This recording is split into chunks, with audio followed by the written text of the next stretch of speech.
I'd been preparing for this mission for months. It wasn't just a job, it was a chance to prove myself and secure a better future for Harriet and me. When I got the call, I knew I'd have to leave immediately. I posted a quick goodbye on Instagram. I've offered my body and soul to the country and sent Harriet a plane ticket to visit me in the Northwest. I didn't tell her much. The mission was confidential, and I wouldn't be able to contact her for 10 months. It was painful to leave, but I trusted her. Those 10 months felt like an eternity. I thought about Harriet every day. I envisioned us getting married when I returned, starting the family we always dreamed of. So when I was granted leave earlier than expected, I decided to surprise her. I couldn't wait to see the look on her face when I walked through the door.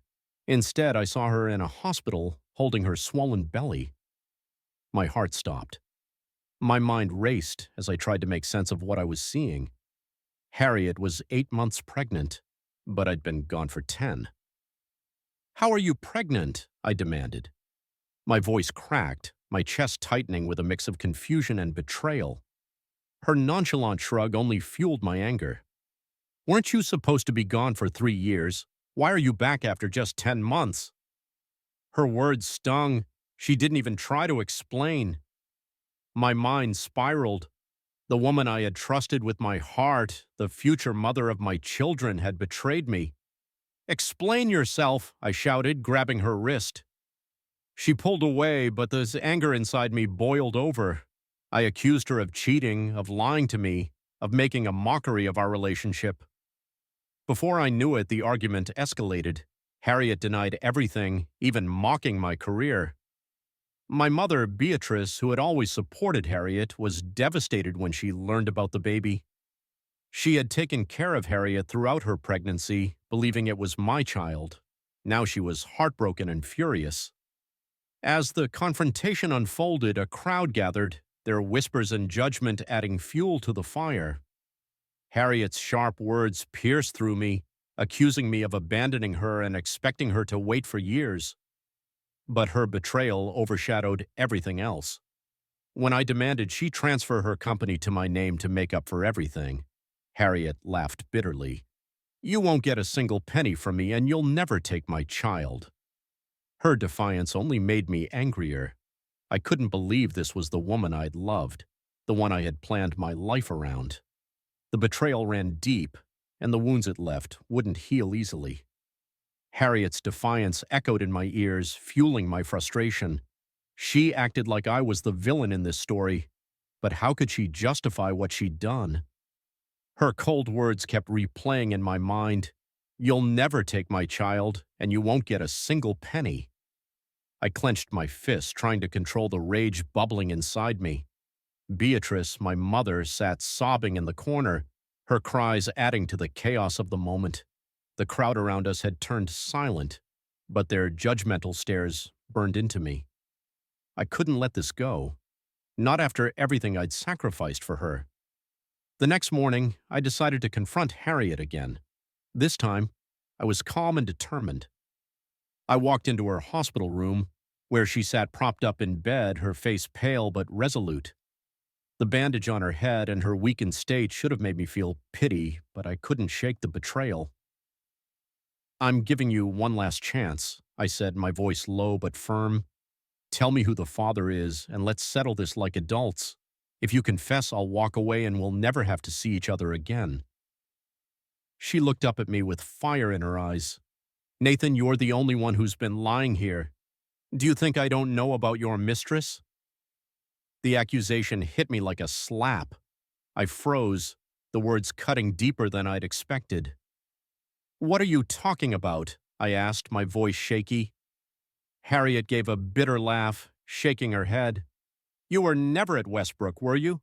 The mission you were so dedicated to? That was just an excuse to run off with her. Don't act like the victim, Nathan. You left me first." Her words struck a nerve, but I refused to back down. "Don't turn this around on me, Harriet. Even if I wasn't perfect, you're the one who's pregnant with another man's child." "Are you sure about that?" she shot back, her voice dripping with venom. "You've been gone for so long. How would you even know what's true anymore?" The room fell silent as her words lingered in the air. For a brief moment, doubt crept into my mind. Was it possible that the baby was mine? Could I have been wrong this whole time? But no, the timeline didn't add up. She was deflecting, trying to manipulate me. I couldn't let her get away with it. Before I could respond, the doctor walked in with Harriet's medical records. Beatrice rushed to the doctor, desperate for answers. "Tell me, is the baby really Nathan's?" she asked, her voice trembling. The doctor hesitated, glancing between us. "The paternity test isn't conclusive yet," he said carefully. "But based on the dates, it's unlikely. The baby was likely conceived after Nathan left for his mission." The confirmation felt like a dagger to my heart. Beatrice gasped, clutching her chest dramatically. "How could you do this, Harriet?" she screamed, tears streaming down her face.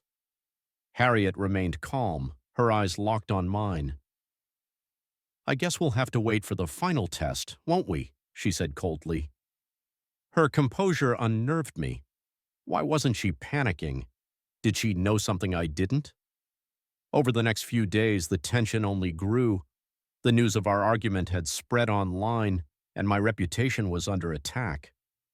People questioned whether I was telling the truth or if I was simply a scorned man trying to ruin Harriet's life. Meanwhile, Harriet remained unbothered, refusing to give in to my demands. Her defiance infuriated me, but deep down I couldn't shake the nagging doubt, what if I was wrong? The doubt lingered in my mind, but I pushed it aside. Harriet couldn't manipulate me any longer. I needed to take control of the situation. The crowd had dispersed since our fight at the hospital, but the damage was already done. Videos of the argument were circulating online, tarnishing Harriet's reputation. She deserved it for what she had done to me and my family. But there was something about the way she stood her ground that unnerved me. She wasn't acting guilty. If anything, she seemed calculated. When I returned to the hospital the next day, Beatrice was already there, sitting by Harriet's bed. She was glaring at her, ranting about loyalty and betrayal. Harriet remained silent, staring out the window with an almost eerie calmness. "Mom," I said, interrupting the tense silence, "leave us for a moment. I need to talk to her alone." Beatrice reluctantly got up, shooting Harriet a final glare before storming out. Once we were alone, I closed the door and turned to Harriet. "Enough games," I said firmly. "I want the truth. Is the baby mine or not?" She turned to me, her expression unreadable. "You already made up your mind, Nathan. What's the point of asking me now?" "Stop dodging the question," I snapped, my frustration boiling over. "You've humiliated me in front of everyone. You've ruined my reputation. At least have the decency to tell me the truth." Harriet's lips curved into a bitter smile. "Your reputation. That's what you're worried about. Not the fact that you abandoned me, lied to me, and expected me to sit here like a loyal dog while you ran off to play hero." I opened my mouth to argue, but she cut me off. "You think you're the victim here, Nathan? Let me remind you, we were never married. You left me without a commitment, without any guarantee that you'd come back, so don't act like I owe you anything." Her words hit me like a slap. I tried to stay angry, to hold on to the righteous indignation that had kept me going, but the weight of her accusations made it harder. Before I could respond, the door opened and Beatrice burst in, holding a crumpled envelope. "Nathan, look at this," she exclaimed, shoving the paper into my hands. I unfolded it and froze. It was a letter addressed to Harriet, signed with my name, but I hadn't written it. The letter detailed my supposed decision to leave Harriet permanently, encouraging her to move on and find happiness elsewhere. It was a crude forgery, but the handwriting was close enough to mine to fool someone at a glance. "What is this?" I demanded, my voice shaking. Harriet shrugged. "You tell me. It showed up at my door a few weeks after you left. Guess someone didn't want me waiting for you forever." Beatrice gasped. "That's a lie. Nathan, she's trying to trick you again. Don't listen to her." But doubt crept into my mind. Who would go to such lengths to break us apart? Could it be Harriet herself trying to cover up her infidelity? Or was there someone else pulling the strings? The tension in the room was suffocating. Harriet stared at me, her expression unreadable, while Beatrice clung to my arm, urging me to see reason. I felt like the ground beneath me was crumbling, the truth slipping further out of reach with every passing second. The letter stayed clenched in my fist, the paper crumpling as I tried to steady my shaking hand. "This doesn't explain the baby," I said through gritted teeth, locking eyes with Harriet. "If this was some scheme to drive us apart, then prove it. Tell me whose child it is." Harriet leaned back against her pillow, her expression unnervingly calm. "The truth doesn't change based on what you believe, Nathan. You'll find out soon enough when the paternity results come in. Until then, I'm done explaining myself to you." Her dismissal made my blood boil, but there was nothing else I could say. I stormed out of the room, leaving Beatrice behind to scold Harriet in my place. I needed air. As I paced the hospital corridor, I replayed everything in my mind. The timeline, the accusations, the letter. It didn't make sense. Someone had gone out of their way to create chaos in my life, but for what reason? And why was Harriet so calm? Did she know something I didn't? Or was she just that confident in her lies? A nurse walked by, pulling me out of my thoughts. She glanced at me nervously, then quickly looked away. The judgment in her eyes was clear. She'd probably seen the video of our argument. Everyone had. I couldn't walk down the street without feeling the weight of strangers' stares. I needed answers, but I wasn't going to get them from Harriet. Not yet. Over the next few days, I tried to focus on my own life, but it was impossible. Every time I closed my eyes, I saw her face, smug, defiant, and completely unapologetic. And then there was the baby. No matter how much I wanted to believe it wasn't mine, doubt gnawed at me. What if I was wrong?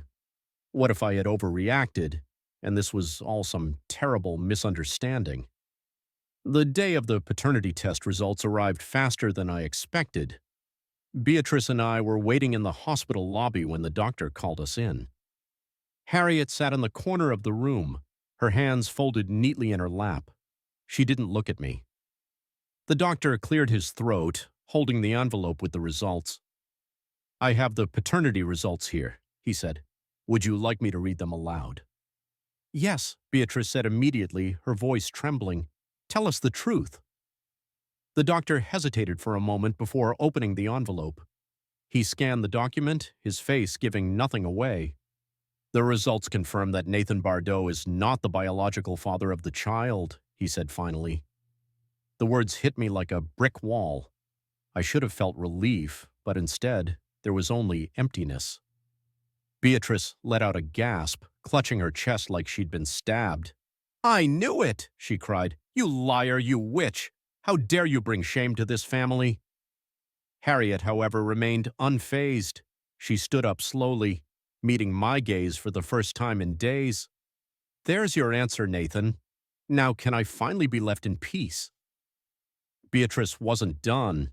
She lunged at Harriet, but I grabbed her arm before she could reach her. "Enough, Mom," I said, my voice hollow. "It's over." Harriet turned and walked out of the room, her steps steady despite everything that had just happened. Beatrice pulled away from me, tears streaming down her face. "How can you just let her go like that? She ruined your life, Nathan. She ruined all of us." I didn't respond. My mind was a mess of conflicting emotions, anger, betrayal, confusion. But deep down, I knew there was no point in pursuing it any further. Harriet had made her choices, and so had I. I let Beatrice cry and rant as I stood frozen, staring at the door Harriet had just walked through. Her calmness haunted me. It was as if she had already made peace with everything. Meanwhile, I was left with nothing but anger and confusion. For days, I avoided everyone. My phone wouldn't stop buzzing with notifications. More videos, more comments, more strangers weighing in on my personal life. Every word felt like a dagger, either mocking me for being blind to Harriet's betrayal or pitying me for the supposed injustice I'd suffered. Beatrice, however, wouldn't let it go. She insisted we press charges, demand compensation, or at least publicly shame Harriet further. But I was too tired. What was the point? The damage was already done. Then one day, a package arrived at my doorstep. Inside was a USB drive and a handwritten note. Nathan, before you make any more assumptions, watch this. H. I hesitated for a long time before plugging the USB into my laptop. The screen flickered to life, showing footage from a security camera. It was Harriet's house, and the date stamp placed it right after I had left for my mission. The footage showed Beatrice entering Harriet's home. She was holding the letter, the one that claimed I'd left her for good. My own mother had forged the letter and delivered it herself. I felt the blood drain from my face as I watched the scene unfold. Beatrice handed the letter to Harriet, her voice calm and composed as she lied through her teeth. She told Harriet I had abandoned her, that I'd moved on, and that she should do the same. Harriet had been devastated. She cried, begged Beatrice to tell her it wasn't true, but Beatrice insisted, manipulating her into believing every word. The video ended, and I sat there in stunned silence. My chest tightened as the truth sank in. Beatrice had orchestrated everything. She had torn Harriet and me apart for reasons I couldn't even begin to understand. I confronted her that evening. She tried to deny it at first, but when I showed her the footage, she broke down. I did it for you, Nathan, she sobbed. Harriet wasn't good enough for you. She was too independent, too focused on her career. She didn't deserve you. Her words only made me angrier. You destroyed my relationship, Mom. Do you even realize what you've done? Do you even care about the baby? About Harriet? Beatrice looked at me with disdain. That baby was never yours. And Harriet, she's just a phase. You'll thank me for this one day. I didn't respond. I couldn't. The person I had trusted the most, the person who had raised me, had betrayed me in the worst possible way.